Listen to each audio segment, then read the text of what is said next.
Hi my healthy family, নমস্কার। আমি অর্চনা। আশা করি আপনারা সবাই ভালো আছেন, সুস্থ আছেন এবং হেলদি আছেন। আজকের ভিডিওতে আমরা জানব বীরভদ্রাসনার ভেরিয়েশনস, বীরভদ্রাসনার সিকোয়েন্স এবং বীরভদ্রাসনার বিভিন্ন রকম পাওয়ার ফ্লোগুলো। দেখুন, আপনারা যারা অনেকটাই কোনো প্রকার পশ্চারগুলোকে আপনারা হোল্ড করতে পারেন না, তো আপনাদের জন্য কিন্তু পাওয়ার ফ্লো বা ভেরিয়েশনসগুলো সিকোয়েন্সগুলো কিন্তু প্র্যাকটিস করা খুবই জরুরি এবং এটা খুবই লাভদায়ক।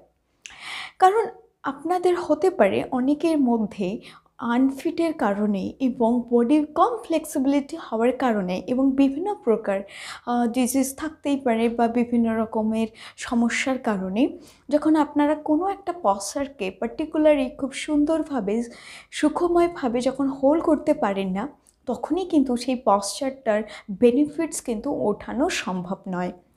দেখুন, আসন মানে স্থিরম সুখম আসনম, অর্থাৎ কোনো একটা পোজকে আপনারা যখন খুবই সুন্দরভাবে সুখময়ভাবে শান্তিপূর্ণভাবে আপনারা যখন হোল্ড করতে পারবেন, তবেই কিন্তু আমাদের বডিতে বিভিন্ন রকম অ্যানাটমিক্যাল এবং ফিজিওলজিক্যাল যে বেনিফিটসগুলো আমরা কিন্তু পেতে পারি এবং চেঞ্জেস আনার মাধ্যমে আমরা কিন্তু বিভিন্ন প্রকার ডিজিজগুলোকে কিন্তু হিল করতে পারি।